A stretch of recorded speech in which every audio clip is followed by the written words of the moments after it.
هاي يا حلوين، عاملين ايه؟ يا رب تكونوا بألف خير. وكل سنة وانتم طيبين. النهاردة ان شاء الله هنعمل مع بعض طريقة حلوة قوي قوي للرز البسمتي، بنكهة وطعم كده لذيذ قوي قوي، واي حد هيدوقه منك هيحس فعلا ان هو قد ايه مميز، وقد ايه فعلا فعلا خطير. هنعمله النهاردة بالزبيب والمكسرات. اول حاجة هنجيب حلة على النار، هنحط فيها المادة الدهنية بتاعتنا. يعني لحد ما يسخن كده ويطشطش، هو طشطش معانا زيادة عن اللزوم الصراحة. وبعدين هنا هنجيب بصلاية، هنفرمها فرم ناعم قوي. البصل اللي عندي ابيض، عندك احمر، عندك ابيض، مش بيفرق. المهم ان احنا هنحط البصل يعني في المادة الدهنية ونفضل ان احنا نشوح فيه. انا مش عايزاه ياخد لون، ولكن يدبل بس شوية، يدبل بس معانا شوية. خلاص كده نفضل نقلب فيه عشان ما يتلسعش معانا. و وبعدين هنبدأ ان احنا نضيف بقى التوابل بتاعتنا والنكهة الخطيرة اللي هي بتدينا شكل طعم الرز في الاخر.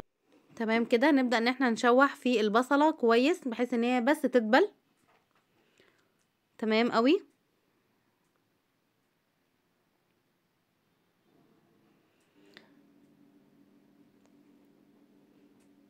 وبعدين هنا هنبدأ نحط التوابل بقى بتاعتنا. اول حاجة معانا هنا دي توابل 7 بهارات. بنحط منها برضو شوية، يعني حوالي مثلا نص معلقة، لان احنا هنعمل النهاردة نص كيلو رز بسمتي. فالمقادير دي لنص كيلو رز بسمتي، معانا حوالي نص معلقة من 7 بهارات. نص معلقة من القرفة، او ربع معلقة من القرفة، برضو بتدي نكهة حلوة قوي قوي. معانا هنا كمان شوية صغيرة من الفلفل الاسود، حوالي ربع معلقة. معايا هنا كمان برضو سنة صغيرة من الكمون، يعني حوالي برضو ربع معلقة.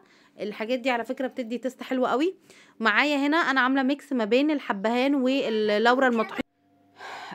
الميكس ده بيبقى حلو قوي، اللي هو الحبهان واللورا، بيبقى تحفة تحفة تحفة في المشويات، وكمان في الرز اللي هو البسمتي والحاجات اللي انا عايزة فيها النكهة تبقى واضحة شوية، احسن ما احط ورق لورا بس كده. انا بحب احط الحبهان على اللورا مطحونين. خلاص كده. معايا هنا لون زعفران، طبعا ده بيبقى موجود عند العطار، بيدي اللون الاصفر الحلو قوي قوي بتاع الرز البسمتي. تمام. فبحط منه حوالي برضو ربع معلقه كده. انا بس كانت العبوه الصغيره دي مش راضيه ان هي تنزل معايا قوي، ولكن هو نص مع ربع معلقه، معلقه شاي كده صغيره. خلاص. وخلي بالكم قوي قوي وانتوا بتعملوا بيه، لانه اللون بيمسك في الايد جامد جدا يعني. هنا هحط معايا هنا هوت كاتشب. حطيت منه مقدار مثلا معلقه كبيره، ومعلقه كبيره من الباربيكيو. هنا معايا حوالي معلقه مليانه من الكاري، وكمان معلقه من توابل الكبسه او بهارات الكبسه. خلاص كده. هعمل ميكس ما بين كل ده، وافضل اقلبهم مع البصل كويس. عايزه ريحه التوابل اللي انا حطيتها دي تتشوح شويه، تطلع ريحتها كده معايا. خلاص. عندك مستردة، حطي مستردة. انا جبت هنا كمان واحده من اللي هي توابل المرقه الفوريه، وحطيتها برضو على التتبيله بتاعتي. خلاص كده. وهفضل ان انا اشوح فيها. التشويح ده بيبرز الريحه بتاعه الريحة بتاعة التوابل بصراحة في الأكل جدا يعني. هنا كان عندي بمقدار بالظبط نص كوباية من الشوربة دي، كانت بقى يعني من سلق لحمة، خدتها حطيتها عليها. وطبعا هنظبط الملح بتاعنا، ونراعي ان احنا حاطين توابل وحاطين مرقة وحاطين كذا حاجة بتدي فيها ملح أصلا، فاحنا نظبط الملح بتاعنا بالراحة يعني، ما نحطش كتير. خلاص كده. انا هنا قلبت كل التوابل دي في نص كوبايه الشوربه اللي انا كنت حطاها عندي، اللي كانت موجوده عندي. طبعا انت عندك شوربه تكفي الكميه كلها تمام قوي. الشوربه بتنقل الرز بصراحه في مكان تاني. لو ما عندكيش خلاص. وهنا كمان جبت اضافه حلوه قوي قوي بتدي شكل حلو في الاخر للرز. عندي هنا نص جزرايه مبشوره، بشرتها بشر ناعم وقلبتها مع الخلطه دي. وكل ده بالتشويح المستمر على النار، بجد بيدي للرز حاجه يعني نكهة تانية خالص، وبيوديه في مكان تاني خالص. خلاص كده. وبعدين هبدأ ان انا احط المية المغلية بتاعتي، وابدأ ان انا اقلب. في المرحلة دي انا ممكن ادوق لو لقيت الملح ناقص.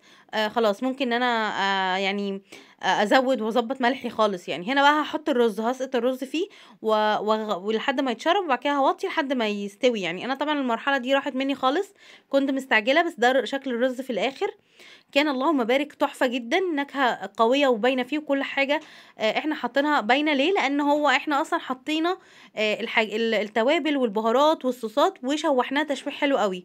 وكمان الزبيب معانا عملناه في شويه سمنه وحطيناه على الوش، والرز وهو سخن كده وقفلنا عليه، كان ممتاز جدا. وهنا كمان انا ضفت شويه من المكسرات التانية كانت عندي برضو، فضفت منها وحطيتها في اطباق فويل. ده المنظر النهائي يعني بتاع الرز بتاعي النهارده.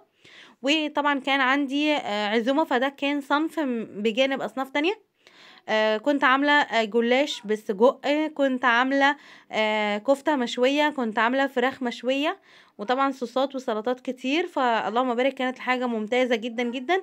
هسيب لكم طريقه كل حاجه انا عملتها ان شاء الله في صندوق الوصف. اتمنى يكون طريقه الرز وضحت وعجبتكم، واشوفكم ان شاء الله في فيديو جديد على خير. ما تنسونيش في السبسكرايب والاشتراك في القناه يا حلوين، ولايكاتكم وكومنتاتكم الجميله بجد هي اللي هتخلينا ان شاء الله نستمر. ولو في اي حاجة تانية انتوا حابين نضيفها او نقول عليها يعني ونعملها في فيديو مع بعض، يا ريت تكتبولي تحت في الكومنتس، واحنا هنعمل كل حاجة مع بعض. وان شاء الله اشوفكم في فيديو جديد، ومع السلامة.